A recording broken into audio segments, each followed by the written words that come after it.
Hey everyone, I thought I'd do a video on this player piano that I've had for a while.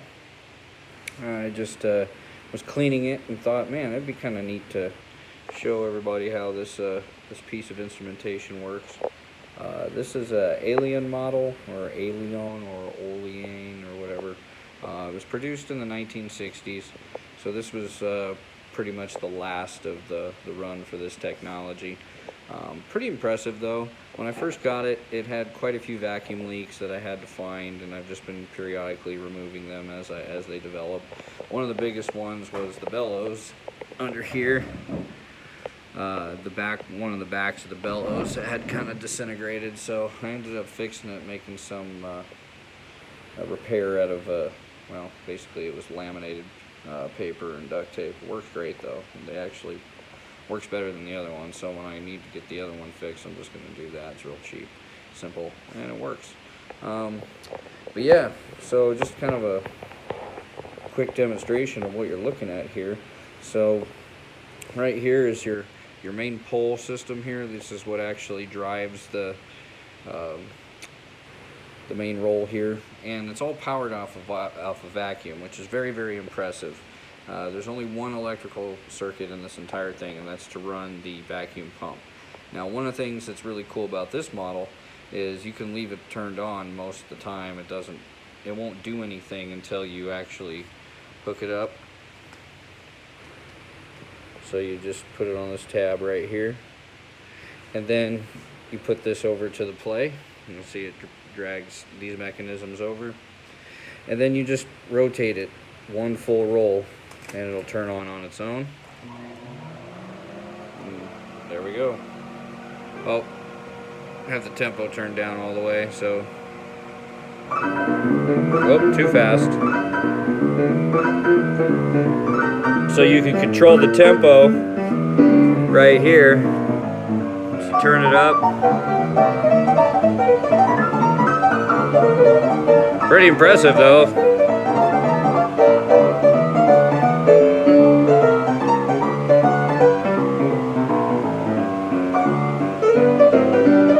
And the cool thing, you can do the sustain. You can do it right here. You just press this over.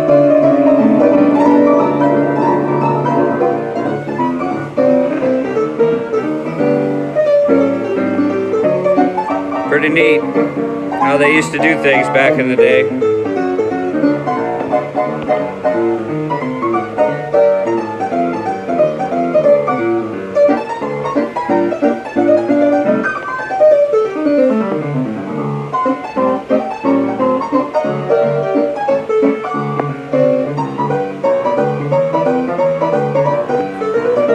So the cool thing about the tracker bar is you can actually change the key by moving this over.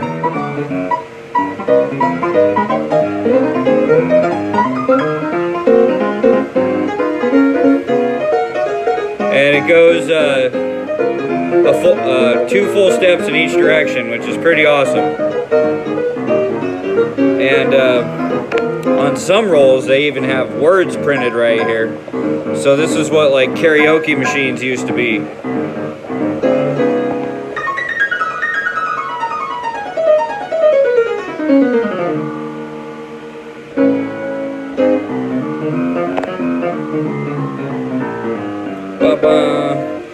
And then you can play it through the whole roll, or you can just rewind it.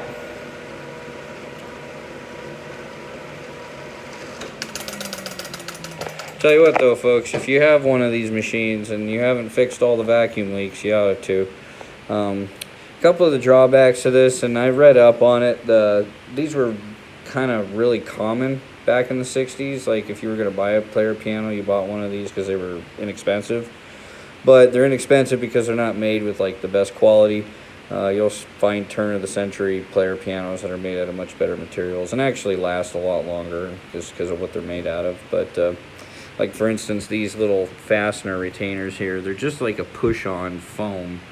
And I've had to go, I mean, this was built in the era where they say if it ain't broke, don't fix it. That's exactly what you do with this. If it's intact, you just leave it, but if it breaks, so there's been a few where I'd had to replace it with a rubber grommet, as you can see there. as opposed, and then I did a set of O-rings there, but it works.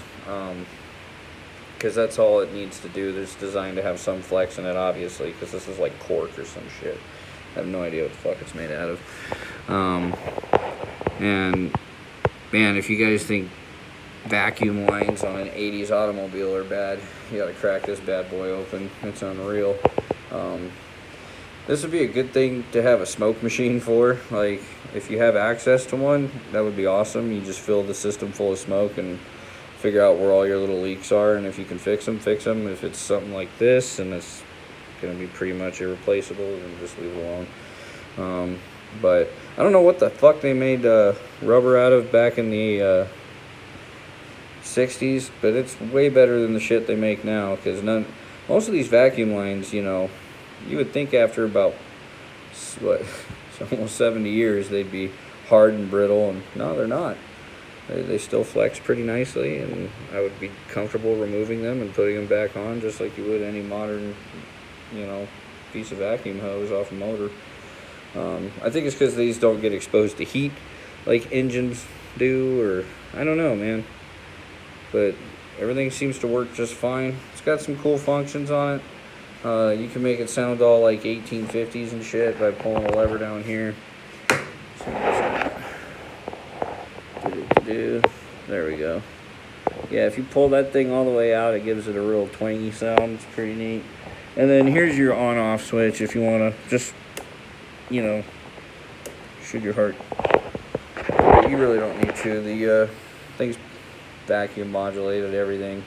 It's pretty cool how you can rotate it to full things, and it senses the pressure difference just from the paper going over it. It's got a pressure switch, and it kicks on the the vacuum motor, which is pretty cool.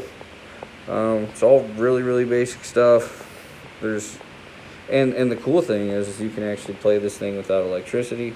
It's a son of a bitch, and you got to hold on to this thing with dear life. But you can't actually pump those pedals down there and make this thing work if you've got someone drunk enough and got enough energy to sit there for a whole song, because man, your legs get tired. So only like somebody who's drunk on whiskey could probably do it, or like a professional athlete. So those are your two options. My guess is it was built for the whiskey people, because that's just the way people rolled back in the day. But I don't know. I'm no expert on these things by any stretch of the means. I've just had to fix things the way I would traditionally fix anything I have no clue about, which is just look at it and see what the fuck is broken.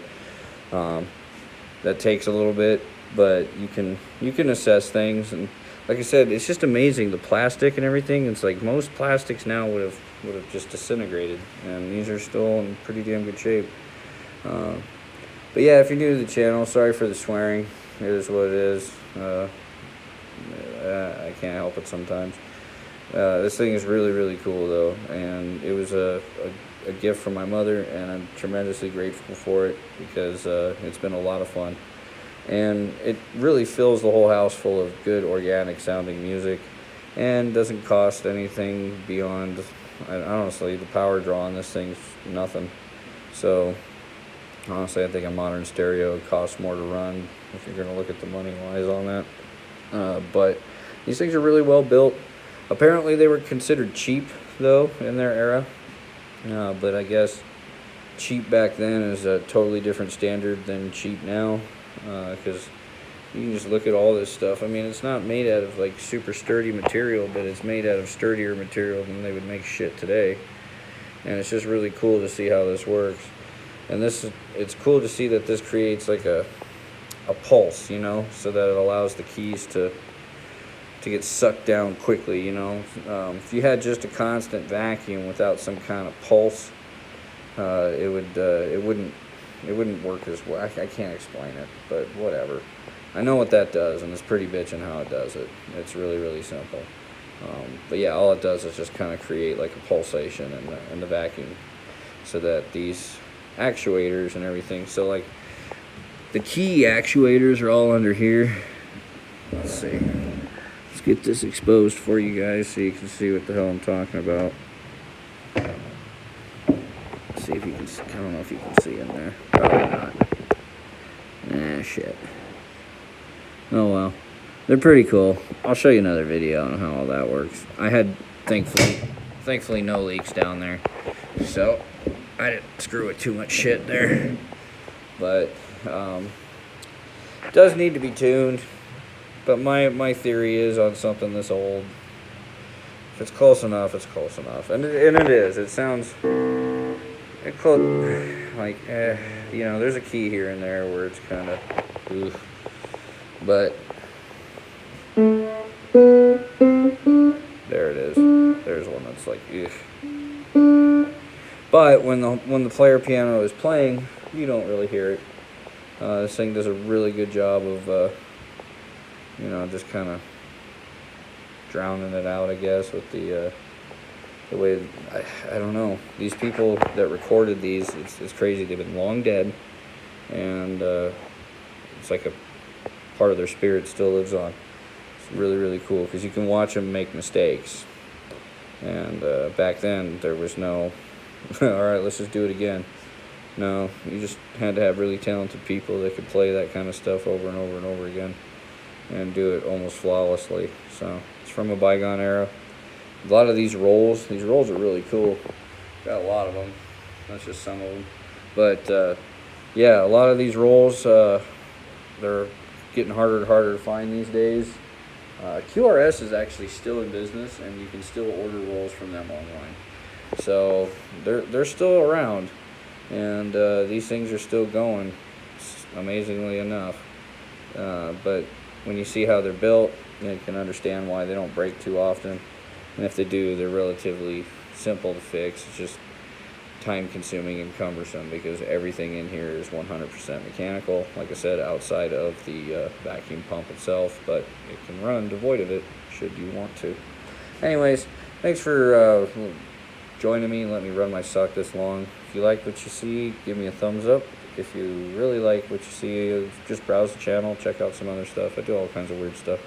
You might find something you like. Give me a sub. Thanks, guys.